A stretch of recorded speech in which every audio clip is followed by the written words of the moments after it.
Welcome to Nasdaq Trade Talks, where we meet with the top thought leaders and strategists in emerging technologies, digital assets, a regulatory landscape, and capital markets. I'm your host, Jill Malandrino, and joining me this afternoon, we have Rob Viglione, co-founder and CEO of Horizen Labs, and Matthew Niemerg, co-founder of Aleph Zero Foundation and Cardinal Cryptography. We're here to discuss why modular blockchains is one approach to scaling distributed networks. Gentlemen, it's great to see you as always. Welcome back to Trade Talks. That's one thing that we consistently talk about in the blockchain space is scale and interoperability. So I'm going to kick it off with you, Rob. Give us an explanation and high-level overview of the difference between monolithic versus modular blockchain. Yeah, so it's an easy parallel in that how technologies are typically developed is everything starts in a single stack, meaning that one piece of technology, like blockchain in this case, has all of the elements to make it viable in the one piece of technology, like Bitcoin or Ethereum. With modular blockchain, it's all about specialization. As again, technologies evolve, you see specialization in components. And in the modular blockchain space, we see specialization execution with layer twos. We see data availability. We see things like even proof verification could be modular. And before we get into more in depth in the conversation here, give us a brief overview of Horizen and your role within the blockchain space. Yeah, Horizen Labs is really a cryptographic engineering group that develops different protocols within the Web3 space. We've developed some L1s like Horizen, the blockchain itself, and right now we have a modular blockchain, which is relevant to this conversation, called ZK Verify, that we're in process of launching. Right, and ties together for us, Matthew, your role within the blockchain space. Yeah, so Aleph Zero is a layer one protocol, or at least that's how we started off. For now, we've been shifted gears to focus on the privacy stack. So this would be doing more on the ZK side of things using zero knowledge proof, and then also focusing on another EVM layer for your virtual machine layer where you can run and deploy different decentralized applications. So Matthew, go ahead. I'm sorry. Okay. So yeah, the way you can think about it is that our primary focus is on optimizing different cryptographic techniques. This would mean anything from low-level implementations, sort of pre-optimizations to really make it so that you can achieve, sub-second proof verification or proof generations rather. And this is really one of the bigger obstacles that we've seen from adoption whenever it comes to the user experience. So we really want to focus on improving the overall user experience and then abstracting this away so that people really don't understand or don't need to understand that they're using a blockchain for any application that they're interacting with. So similar to whenever you're using email or you're signing into your credit card or bank account, you're not really worried or concerned about the SSL, transport layer or the HTTPS or any of that, right? All of that is it just works, right? And that's what we're aiming to do.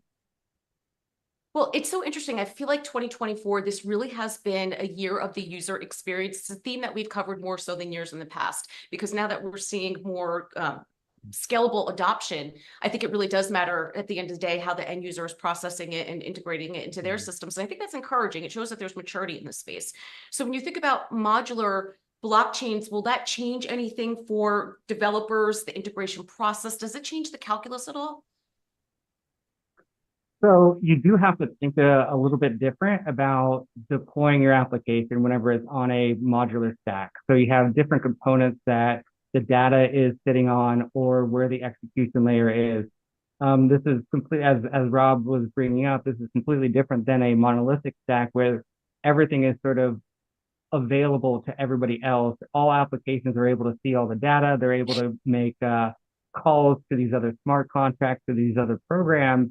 And in a modular stack, you don't quite have all that functionality. You really have to think about your design. That doesn't mean it's impossible, right? It just means that it takes a little bit more forethought in thinking about how to approach your application development. So do you think, from Horizen's perspective, is there enough people with that skill set to build and develop these modular blockchains? And does it improve security because you're not thinking about one whole chain, you're able to split this up? Well, it's a good way to look at it. So I would say that for the segment of the market that we serve, which Aleph Zero also serves, is the zero knowledge cryptography segment of this industry, which works with privacy technologies and so forth.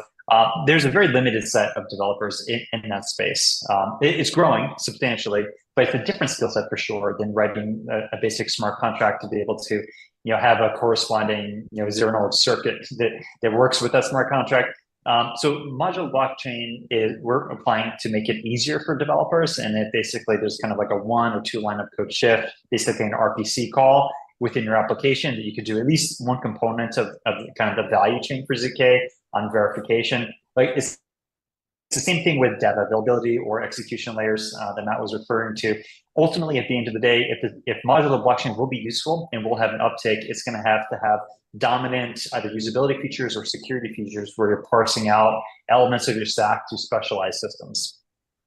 Rob, will it impact interoperability at all? So let's say you're operating on a monolithic blockchain versus module. Will they still be able to communicate with each other?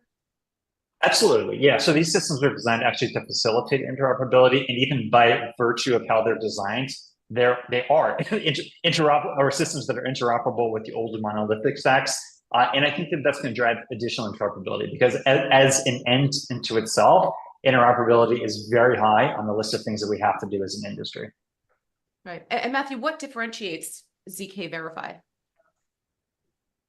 Yeah, so ZK Verify is just a means of verifying a zero knowledge proof. That's as far as what zero knowledge proofs are really capable of doing, you have 2 primary roles that they do. This is either doing a proof for succinctness, meaning that you have a bunch of transactions, and the idea is you can create a proof that says I go from some state of the database from state A to state B. And the state, all you know is that there exists some way of changing these, your program, your database. You may not know all the different interactions that occurred, but you have a proof that they exist. So the idea is that you push off all those transactions and put them into a different layer. And then what you do is you have the verifier, so the ZK verifier, your proof will verify, yes, this proof is valid, and I have a way of updating the state of my database, the state of the blockchain from point A to point B without doing all the execution. And so this is really the power of at least zero knowledge proofs. And on the other side, you have zero knowledge proofs that are able to enable a type of anonymity whenever it comes to private transactions, whether or not it's private transactions for say a stablecoin protocol or for just your normal coin that you want to have. You can go ahead and create some type of anonymity set.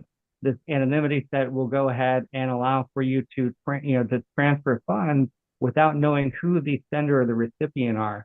And I think that's also those are your 2 primary use cases whenever it comes to zero knowledge proof.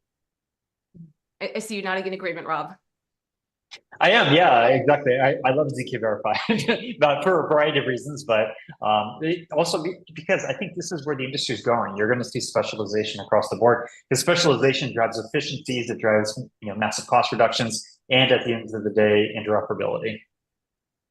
You know what, Rob? This seems so logical to me. Why is it not being implemented with more velocity? It just seems so logical. I mean, it's answering all the questions that people have concerns about.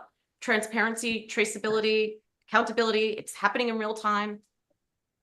Yeah, I mean, I will say one of the kind of frictions for adoption is just kind of inertia. That there's a way of doing things today in the world, whether it's Web 2 or Web 3. Even for Web 3, as new as Web 3 is, smart contract developers and application devs, they have their own way of doing things, and to convince them switch to a different stack, different methods, has its own friction. But I do think that things that make sense are going to be adopted. It's a matter of time. Yeah, I guess I'm a little bit salty about this, if you will, because when it comes to Gen AI, everybody rushed to put something on their platform that was relative to that. And it seems as if there's, almost more of a way to backtest this than there necessarily may have been with, Gen AI. It's a newer concept than this. Well, I mean, as a heavy ChatGPT user myself, I will say that the LLM Gen AI revolution is pretty phenomenal in terms of groundbreaking. We can now interact with the systems. Maybe the difference is kind of the B2C versus B2B thing. Like what we're doing in modular blockchain is sort of B2B. So is it as fun? Are we having as are we seeing as kind of rich of a user experience? No, absolutely not. Going on ChatGPT and talking, on some abstract conversation from the perspective of someone who lived 200 years ago, it is just a novel thing to do. Now, that said, we're building infrastructure. We're building really important key infrastructure that is going to be absolutely critical for Web3, which is itself a really important innovation or kind of class of innovations to get to market. So I'm really bullish on modular blockchain. Right. Yeah, and I think, Matthew, it's a smart approach to take, right? You want to make sure that you can integrate it, that all the cyber and risk management features are included, and that, it's a longer term integration, not necessarily, a fad within the Web3 space. Yeah, sort of exactly as Rob is saying, whenever you have infrastructure, you really want to put a focus on proper security practices, either whenever it comes to implementing new cryptographic protocols or just using really, proper, Web2 style design for building out applications. So in this space, we often see this mantra of move fast and break things. And this is not necessarily what, your corporates or your enterprises who have been really monitoring the space are looking for. They want to see, proper protocols in place whenever it comes to, upgrades, actually doing the best software practices. And this is, for a lot of people in the sort of the corporate world, we're just a bunch of hackers. We're just, playing around, we're tinkering, we're pushing things out there.